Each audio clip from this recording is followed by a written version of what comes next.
Inutusan ng Bangko Sentral ng Pilipinas o BSP ang lahat ng e-wallet providers na tanggalin ang anumang koneksyon sa mga online gambling platform sa loob lamang ng 48 oras.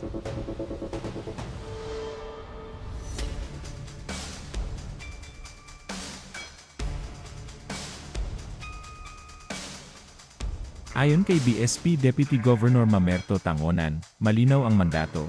Alisin ang lahat ng icons at links na mag-ugnay sa mga gambling sites, at dapat ay wala ng bakas ng koneksyon pagdating ng linggo.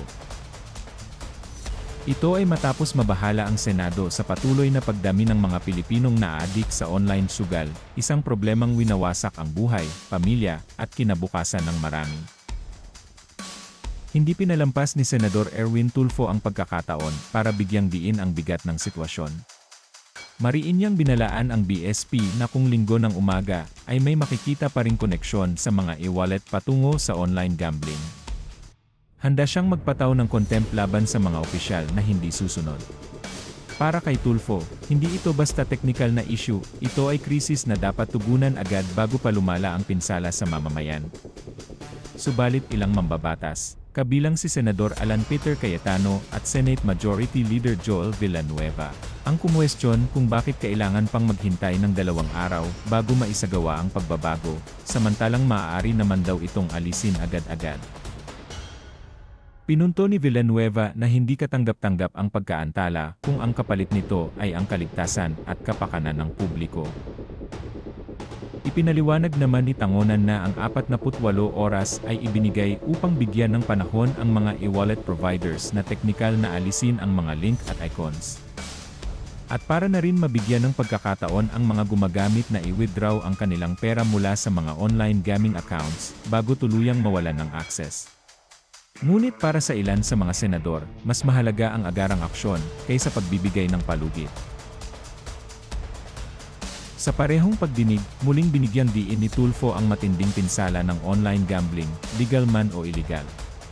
Anya, bawat araw na nananatiling bukas ang pinto ng online sugal ay isang araw na nadaragdagan ang bilang ng mga adik, nalulubog sa utang, at nasisirang pamilya. Walang halaga, ani Tulfo, ang kita ng gobyerno mula sa buwis kung kapalit nito ay pagkawasak ng buhay ng mamamayan. Tinuligsa rin niya ang Philippine Amusement and Gaming Corporation o PAGCOR sa patuloy nitong pagbibigay lisensya sa mga online gambling operators, na anya ay tila nag-udyok pa ng mas malawak na problema. Maging ang Department of Information and Communications Technology o DICT ay pinagtanungan niya kung bakit patuloy pa ring malayang nakakapag-operate ang mga gambling sites sa kabila ng mandato nitong protektahan ang digital na kapakanan ng publiko.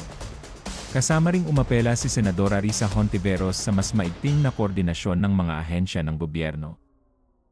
Binigyang diin niyang dapat may malinaw na batas na magtitiyak ng whole-of-government approach sa paglaban sa online gambling, upang hindi kanya-kanyang galaw ang bawat ahensya.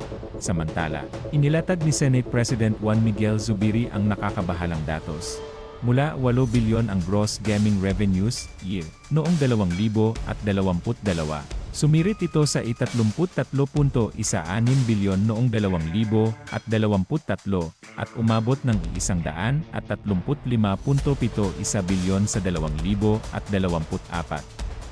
At sa unang kalahati pa lang ng 2025, pumalo na ito sa 106.53 bilyon. Isang paglaking higit 5,500% mula 2020, nakakagulat, pero totoo. Ayon sa Malacanang, mahigit 7,000 illegal na gaming websites na ang naipasara. Ngunit malinaw sa mga senador na hindi sapat ang mga kasalukuyang hakbang kung hindi tuluyang mapuputol ang koneksyon ng mga e-wallet at super apps sa mga online gambling platform. Para sa kanila, habang may tulay na nag-ugnay sa pagsusugal at madaling akses ng publiko, patuloy na dadami ang mga biktima ng bisyong ito. Sa huli, malinaw na ang labang ito ay hindi lamang laban sa isang industriya, kundi laban sa isang sistemang kumakain sa kinabukasan ng libo-libong Pilipino. Para sa BSP, Senado, at iba pang ahensya, ang tanong ay simple, hanggang kailan hahayaan na ang teknolohiya, na dapat sana'y ginagamit para sa kaginhawaan, ay maging kasangkapan sa pagkasira ng buhay ng tao?